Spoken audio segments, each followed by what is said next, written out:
একটা খেজুর গাছের নিচে তাবু শীতানি দিয়ে শুয়ে রয়েছে।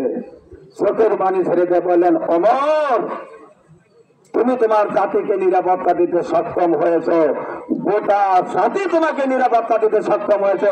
সুবহানাল্লাহ বলবেন না? সুবহানাল্লাহ। নবী আসার দরজা আল্লাহ তাআলা বন্ধ করে দিয়েছেন। নবী আর আসবেন না। আমার সদ্য বাবাজি দুলাল বলে গেছেন, নবী আর আসবেন না। খাতামান নবীন, আল্লাহ নবী আসার সিলসিলা বন্ধ করে দিয়েছে। আল্লাহ রাসূল বললেন, আমার পরে যদি কেউ নবী হতেন তারা ওমর ফারুক রাদিয়াল্লাহু তাআলা নবী হতেন। ঈদের দিন ঈদ উল ফিতরের নামাজ ওনার বাসার কাছ দিয়ে চলে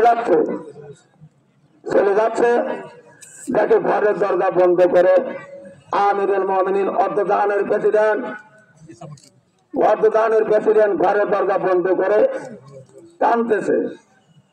সে প্রশ্ন করলেন প্রতীকেরা, হে মদিনার প্রেসিডেন্ট আমিরুল মুমিনিন, আপনি কাঁদেন কেন? আচ্ছা, ঈদের দিন, ঈদ উল ফিতরের দিন, খুশির দিন আপনি কান্না করেন কেন? বলে, কেন কান্না করি? ইয়া আইয়ুহাল্লাযীনা আমানু কুতিবা আলাইকুমুস সিয়াম কামা কুতিবা আলাল লাযীনা মিন ক্বাবলিকুম লাআল্লাকুম তাত্তাকুন। রোজা এসেছিল গুনাহ মাফ করানোর জন্য। আল্লাহর দরবারে আমার রোজা কবুল হলে তো খুশি, আর রোজা যদি কবুল না হয় খুশি হয় কোনো লাভ নয়। ভাইরা আমার, দুঃখের সাথে বলতে হয়, আমরা গ্রামবাসী অর্থ দিয়ে, পয়সা দিয়ে, শ্রম দিয়ে রাসূলের প্রতিষ্ঠান চালান। আমি দীর্ঘ 7টি বছর এই মাদ্রাসার 40 থেকে 50 জন ছাত্রকে সেহরি, ইফতারি, ওখান থেকে টাকা এনেছি, কিভাবে কালেকশন করেছি, কিভাবে ওদের খাওয়াইছি। 1 বছর আগে আমার কাছে 19,150 টাকা উদ্বৃত্ত ছিল।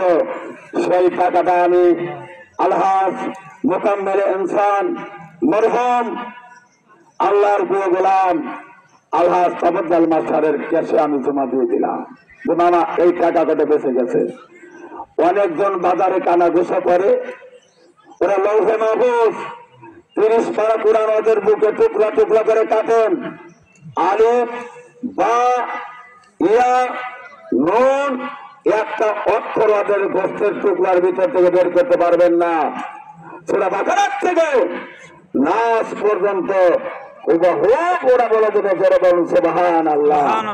পৃথিবীর কোন কিতাব মুখস্থ করা যায় না, লৌহে মাহফুজের কিতাব আল্লাহর কোরআনুল কারীম মুখস্থ করা যায়। আমি দীর্ঘ কথা লম্বা করব না।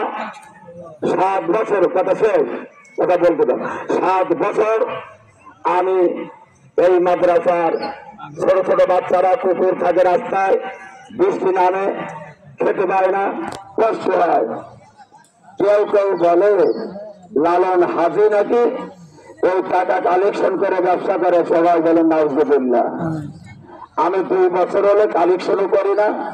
আমার সাধ্য অনুযায়ী আমি ওদের একত্র করে, আমার বন্ধুতালি ঠান্ডাতাল সাথে করে একত্র করে খাওয়া দিয়ে, একদিন কারি সাহেবের কাছে আমি 2000 টাকা দিয়েছি, আর একদিন 1800 টাকার ইফতার করে দিয়েছি, আর একদিন পূর্ণ একদিন খাওয়াইতে 15,610 টাকা খরচ হয়েছে। এখনো ঠান্ডা তাওয়ার হিসাব দিতে পারবো।